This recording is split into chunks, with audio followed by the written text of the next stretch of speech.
अस्सलाम वालेकुम ख़वातीन हज़रात, मैं हूं आपका मेज़बान सुमैर। तो आज के नए प्रोग्राम में हम आपको खुशामदीद कहते हैं। दोस्तों, इंडिया वालों को अपनी फिल्म इंडस्ट्री पर यानी कि बॉलीवुड इंडस्ट्री पर बड़ा गुरूर है और वो कहते हैं कि हमारे पास इतने बड़े बड़े एक्टर्स हैं, लॉलीवुड के पास कौन सा ऐसा एक्टर है जो हमारे एक्टर से मुकाबला कर सके। लेकिन वो एक अलग टॉपिक है, लेकिन उसके साथ साथ इनके गुरूर में ये बात झलकती है कि हमारे पास इतने बड़े बड़े स्टार्स हैं। जिन स्टार्स पर वो गुरूर करते हैं, शायद वो ये नहीं जानते कि उनका ताल्लुक इंडिया से नहीं बल्कि पाकिस्तान से है। क्योंकि आज की इस वीडियो में आप लोगों को बहुत बड़ा धचका लगने वाला है। बॉलीवुड के जिन बड़े बड़े एक्टर्स के बारे में मैं आपको बताऊंगा, उनके बारे में शायद आपको भी यही लगता है कि उनका ताल्लुक इंडिया से है, लेकिन उनकी जड़ें आज भी पाकिस्तान से जुड़ी हुई हैं। उनकी मोहब्बतें आज भी पाकिस्तान से जुड़ी हैं और वो अकेले जब भी बैठते हैं तो पाकिस्तान को याद करके रो पड़ते हैं। आज की वीडियो शुरू करने से पहले आप लोगों से गुजारिश है कि अगर आपको ये वीडियो अच्छा लगे तो प्लीज इसे लाइक और शेयर करना मत भूलिएगा।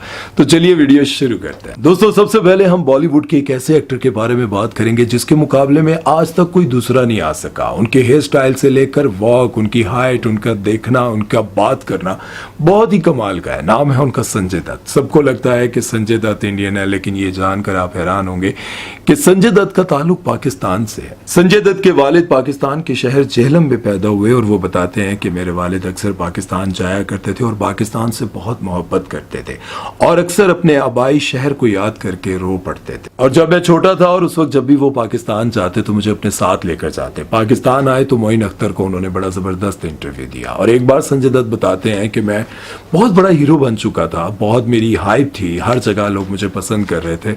और उस वक्त मैं रात को रिकॉर्डिंग से वापस आया तो बहुत देर हो चुकी थी। मैं जब घर में एंटर हुआ तो देखा कि मेरे बाबा डैडी जो हैं वो सहन में बैठे हुए हैं और रो रहे हैं। मैं कह रहा था कि शायद उनको मम्मी की याद आ रही है। तो मैंने कहा, डैडी आपको मम्मी की याद आ रही है? तो कहते हैं नहीं, मम्मी की याद नहीं आ रही।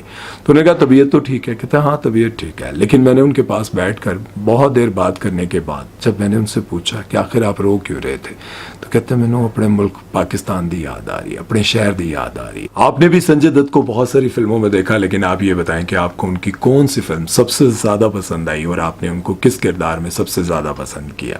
मुझे तो उनकी मुन्ना भाई और वास्तव बहुत कमाल की लगी। अब मैं आपको बॉलीवुड की एक ऐसी बड़ी सेलिब्रिटी के बारे में बताने जा रहा हूं जिसको बॉलीवुड का सबसे बड़ा स्टार माना जाता है, मेगा स्टार, और न जाने क्या क्या लकब उनको दिए जाते हैं और लोग उनसे बहुत ज्यादा प्यार भी करते हैं। नाम है उनका अमिताभ बच्चन। आप ये जानकर हैरान होंगे कि उनकी वालदा का भी ताल्लुक पाकिस्तान से है और उनकी वालदा हर वक्त पाकिस्तान को याद कर करके रोया करती थी। ये मैं नहीं कहता हूं, बल्कि अमिताभ बच्चन खुद कहा करते थे।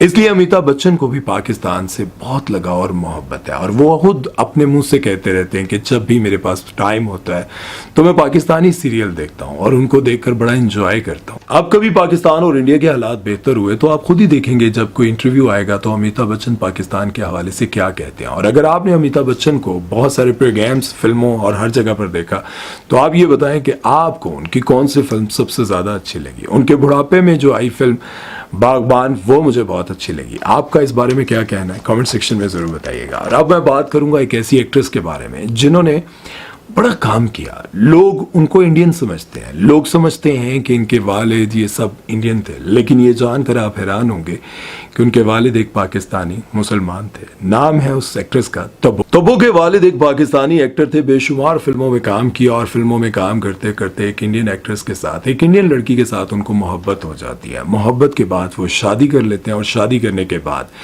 काफी टाइम गुजरता है और उनके यहाँ 2 बेटियां होती हैं। फरा और तब्बू की पैदाइश के बाद दोनों मियाँ बीवी में कुछ दूरियां पैदा होने लगी। अच्छी खासी जिंदगी गुजर रही थी, लेकिन इनकी वालदा तब्बू और फरा को लेकर इंडिया आ गई और इंडिया आने के बाद इन दोनों बच्चियों को इन्होंने आहिस्ता आहिस्ता बॉलीवुड में इंट्रोड्यूस करवाना शुरू कर दिया। तब्बू के वालिद जमील साहब ने जब देखा कि उनकी बेटियां बॉलीवुड की तरफ जाने लगी हैं, उनकी ड्रेसिंग, उनकी हरकतें बिल्कुल बदलती जा रही हैं, तो उनको ये गवारा ना हुआ, क्योंकि उनकी गैरत उनको ये इजाजत नहीं देती थी कि उनकी बेटियां बॉलीवुड में आकर इस तरह के कपड़े पहने और इस तरह की फिल्मों में काम करें। और इसलिए जमील साहब ने अपनी सारी जिंदगी गुमनामी में गुजार दी। उसके बाद ना तो उन्होंने फिल्मों में काम किया और ना ही कभी कैमरे के सामने आया और ना ही कभी किसी के बारे कोई उनके बारे में जान सका कि जमील साहब कहाँ गए, जो कभी पाकिस्तानी फिल्मों में काम किया करते थे। और तब्बू के साथ उन्होंने कभी मिलने की कोई ख्वाहिश जाहिर नहीं की। अब हम बात करेंगे एक ऐसी एक्ट्रेस के बारे में जिसके वालिदैन सुपरस्टार है, यानी कि वालदा भी सुपरस्टार और वालिद भी सुपरस्टार, लेकिन खुद वो फ्लॉप रही। नाम है उनका ट्विंकल खन्ना। और मजे की बात, उनके शोहर भी सुपरस्टार हैं, लेकिन वो खुद फ्लॉप रही। इनके वालिद राजेश खन्ना और इनकी वालदा डिम्पल किबाडिया इनकी नाम थोड़ा मुश्किल है इनकी वालदा का। खैर ये दोनों ही अपनी जिंदगी में अपने करियर में कामयाब रहे, लेकिन इनकी बेटी ट्विंकल खन्ना वो इतनी कामयाब नहीं रही। शुरू में ट्विंकल खन्ना ने बहुत कोशिश की कि वो किसी फिल्म में कामयाब हो जाए, उनकी कोई फिल्म हिट हो जाए, और आखिरकार जब ना हुई तो उन्होंने शोबिज़ इंडस्ट्री को छोड़ने का फैसला कर लिया। लेकिन अब जो मैं आपको बताने जा रहा हूं वो सुनकर आपको एक बहुत जबरदस्त किस्म का झटका लगेगा। इनके वालिद का ताल्लुक पाकिस्तान के शहर विहाड़ी और विहाड़ी के करीब एक छोटा सा गांव है जिसका नाम है बुरेवाला, वहां पर पैदा हुआ। और राजेश खन्ना ने अपना बचपन और टीनेज पाकिस्तान में गुजारा और आखिरकार पाकिस्तान से अपनी यादें लेकर, बहुत सारी यादें लेकर इंडिया शिफ्ट हो गए और वहां जाके बॉलीवुड में काम करने लग गए। लेकिन वहां पर भी उनको पाकिस्तान की याद सताती रहती थी।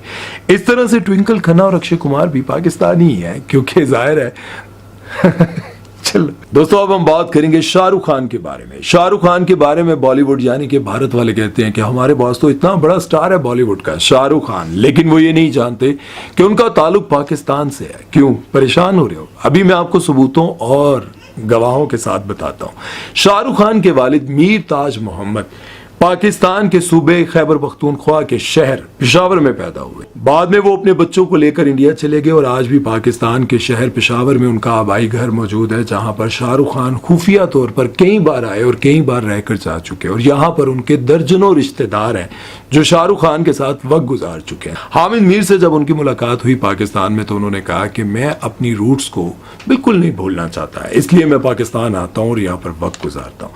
लेकिन फिर हालात खराब हो गए और आप सभी जानते हैं कि शाहरुख खान को अब भी हिंदुस्तानी होने के लिए क्या कुछ सबूत देने पड़ते हैं। लेकिन एक इंटरव्यू में हामिद मीर को उन्होंने बताया कि जब भी पाकिस्तान और इंडिया का मैच होता है, मैं कहता हूं कि अगर पाकिस्तान मैच जीत गया तो बाबा की जीत होगी और अगर इंडिया जीत गया तो मामा की जीत होगी, और यूं मैं दोनों को लेकर साथ चलता हूं। लेकिन ये बात आप जानकर कितने हैरान हुए होंगे कि शाहरुख खान भी पाकिस्तानी है और पाकिस्तान आने का उनका अब भी बहुत दिल करता है, लेकिन बेचारे क्या करें।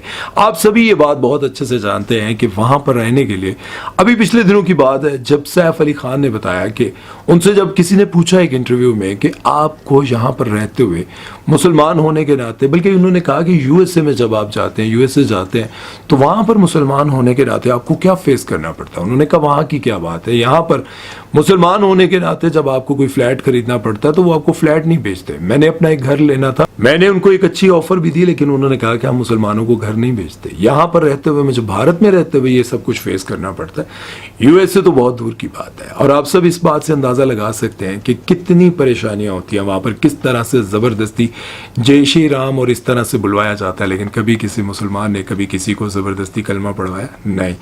ये बातें सभी इंडियन जानते हैं, लेकिन ना जाने क्यों वो मुसलमानों के दुश्मन बने रहते हैं। बहरहाल इस बारे में आप लोग अपनी राय जरूर दीजिएगा। चलते हैं नेक्स्ट सेलिब्रिटी की तरफ, वो बात करते हैं इंडिया के वो स्टार। उनके अंदाज को कॉपी करने की भी बहुत सारे लोगों ने कोशिश की, उनका शागिर्द बनने की भी बहुत कोशिश की, और बॉलीवुड वाले ये बात जानते हैं कि उनसे अच्छा हीरो पुरानी फिल्मों में कोई और नहीं, जिनको शहंशाह जज्बात भी कहा जाता था। और आप सभी उनको बहुत अच्छे से जानते हैं, नाम है उनका दिलीप कुमार। इनका भी ताल्लुक पाकिस्तान के शहर पेशावर और पेशावर के इलाके किस्सा खानी बाजार से है। और आप ये बात जानकर हैरान होंगे कि ये बगैर किसी हिचकिचाहट के अपनी पूरी फैमिली को लेकर पाकिस्तान आया करते थे और पाकिस्तान आकर अपना वक्त गुजारा करते थे और कहते थे कि मैं अपनी जड़ों से जुड़ा रहना चाहता हूं। इनका असल नाम यूसुफ खान, लेकिन इनका नाम दिलीप कुमार इसलिए रखा गया था कि बहुत सारे डायरेक्टर्स चाहते थे कि किसी कंट्रोवर्सी में फंस के एक हम अच्छे हीरो को गवा ना दे, इतने कमाल के हीरो को हम कहीं गवा ना दे, इसलिए उन्होंने चाहा कि इनका नाम चेंज करके दिलीप कुमार रख दिया जाए ताकि किसी को पता न चले कि ये मुसलमान है। लेकिन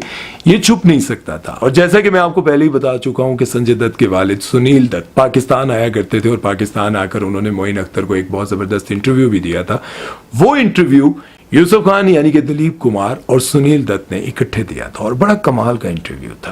खैर, इनके बारे में जानकर आपको कैसा लगा कमेंट सेक्शन में जरूर बताइएगा। चलते हैं नेक्स्ट खबर की तरफ, वो बात करते हैं जिया खान के बारे में। दोस्तों, आमिर खान की फिल्म गजनी तो आप लोगों ने देखी होगी। मैं आमिर खान के बारे में बात नहीं करने जा रहा हूं, बल्कि आमिर खान की गजनी फिल्म में स्टूडेंट का किरदार अदा करने वाली जिया खान के बारे में आपको बताने जा रहा हूं। गजनी फिल्म में स्टूडेंट होती हैं और आमिर खान की मदद करती हैं। इस फिल्म के बाद जब इनको बहुत ज्यादा शोहरत मिली और 25 साल की उम्र में अचानक से इनकी एक पुरस्कार किस्म की मौत हो जाती है। खैर, उस बारे में हम नहीं बात करेंगे क्योंकि बहुत लंबी बात हो जाएगी, लेकिन ये आपको बताता चलूं कि ये संगीता मैडम की सगी भतीजी हैं। संगीता और कविता दोनों बहनें फिल्मी हीरोइन थी और इनके भाई अली रिजवी खान अपने दौर के बड़े फिल्मी डायरेक्टर थे। अली रिजवी साहब को एक इंडियन लड़की से मोहब्बत हो जाती है और मोहब्बत के बाद उन्होंने उनसे शादी कर ली, लेकिन शादी ज्यादा अरसा ना चल सकी। उनकी एक बेटी हुई जिसका नाम नफीसा रखा गया। डाइवोर्स के बाद वो अपनी बेटी को लेकर लंदन चली गई और वहां जाकर उन्होंने उसका नाम बदल लिया, जिया खान रख लिया। जिया जब जवान हुई तो उनको फिल्मों में काम करने का शौक पैदा हुआ, तो यूं उनकी माँ उनको लेकर इंडिया आ गई और इस तरह से उन्होंने फिल्म इंडस्ट्री में काम करना शुरू कर दिया। लेकिन जिया भी बेसिकली पाकिस्तानी। अब हम बात करेंगे जा सिमरन जा अपनी जिंदगी जी ले, क्या बात है। अब हम बात करने जा रहे हैं जी बॉलीवुड के सबसे बड़े विलन अमरीश पुरी के बारे में। अमरीश पुरी जो कि इंडिया की हर फिल्म में क्या कमाल उन्होंने एक्टिंग की। वैसे मैंने उनकी वो फिल्म भी देखी जिसमें उन्होंने बड़े अच्छे बाप का किरदार अदा किया। सनी देओल की फिल्म थी, क्या नाम था, ये 2.5 किलो का आज जब किसी को पड़ता है, उस फिल्म का नाम क्या था बताएं। उस फिल्म में उन्होंने एक बाप का किरदार अदा किया था, बड़ा कमाल का किरदार था। उसके अलावा वैसे वो फिल्म में हर फिल्म में विलन आते थे। क्या उनकी आवाज थी अमरीश पुरी की, क्या कमाल उनकी एक्टिंग थी। अब मैं आपको ये बताना चाहता हूं कि वो पाकिस्तान के शहर लाहौर में पैदा हुए, पले बड़े, जवानी में पढ़ाई के लिए शिमला गए। वहां जाकर उनको फिल्मों में काम करने का शौक हुआ और फिर उनको फिल्मों में काम करने का मौका भी मिला। फिर उसके बाद वो सुपरस्टार बन गए। सुपरस्टार बनने के बाद वो शिमला में ही रहने लग गए। फिल्म स्टार बनने के बाद जाहिर है वो पाकिस्तान वापस आकर क्या करते हैं, उन्होंने वहीं पर रहने को तरजीह दी और इनके भाई ओम पुरी वो भी वहां पर फिल्मों में काम करने लगे और यूं दोनों ने अपनी पूरी जिंदगी इंडिया में गुजार दी। ओम पुरी पाकिस्तान आए थे और फहद मुस्तफा के साथ जब उन्होंने फिल्म में काम किया था और वहां जाने के बाद उन्होंने कहा था इतना प्यार, इतनी रिस्पेक्ट, इतना ख्याल मेरा बॉलीवुड में नहीं रखा गया जितना मुझे प्यार पाकिस्तान में मिला। एनीवेज दोस्तों, आखिर में मैं आप लोगों को यही कहना चाहूंगा कि जिन मुल्कों में भी जंग होती है, लड़ाई होती है, फायदा किसी को कुछ नहीं होता। लोग मरते हैं, नुकसान होता है, आइटम सिर्फ दुनिया को दिखाने के लिए, सिर्फ अपनी ताकत दिखाने के लिए सब कुछ किया जाता है और आखिरकार क्या होता है, मासूम लोग मारे जाते हैं, मासूम लोगों का नुकसान होता है, कारोबार खत्म हो जाते हैं, सब कुछ खत्म हो जाता है। इसलिए अपने दिलों में नफरत नहीं बल्कि मोहब्बत पैदा करो। और अगर उसके बावजूद आपको लगता है कि जंग करनी जरूरी है, तो मैं आपको हमेशा की तरह पहले भी कह चुका हूं कि हमें जंग से डर नहीं लगता, क्योंकि हम जिस तरह से आपको जिंदगी अजीज है उसी तरह से हमें शहादत अजीज है। हम वो मुसलमान हैं जिन्हें मौत से डर नहीं लगता, लेकिन हमेशा हम ये कहते हैं कि जंग को तरजीह नहीं देनी चाहिए। ना ये सोचे कि जंग होगी तो हम ये कर लेंगे, जंग होगी, कोई कुछ नहीं कर सकता, नुकसान आपका, हमारा और सब लोगों का होता है। लेकिन उसके बावजूद अगर आप, फिर वही बात है कि लड़ना चाहते हैं तो लड़ लें। पता आपको पहले भी, वो सच आप उनसे पूछ लीजिएगा यार, वो बड़ी मूंछों वाला क्या नाम है यार उसका, वो ये जिसने चाय भी पिया था इधर यार, उसके बारे में वो आप लोग उनसे पूछिएगा, वो आपको बताएंगे कि जंग लड़नी चाहिए या नहीं। बहरहाल आज की वीडियो में जो कुछ मैंने बताया ना था वो सुनकर आपको यकीनन अच्छा लगा होगा। अपना बहुत सारा ख्याल रखिएगा। पीटीवी के दौर के हवाले से मैं आपको यही कहना चाहता हूँ कि हमारी वीडियो को लाइक, शेयर, सब्सक्राइब करना मत भूलिएगा। अल्लाह हाफिज।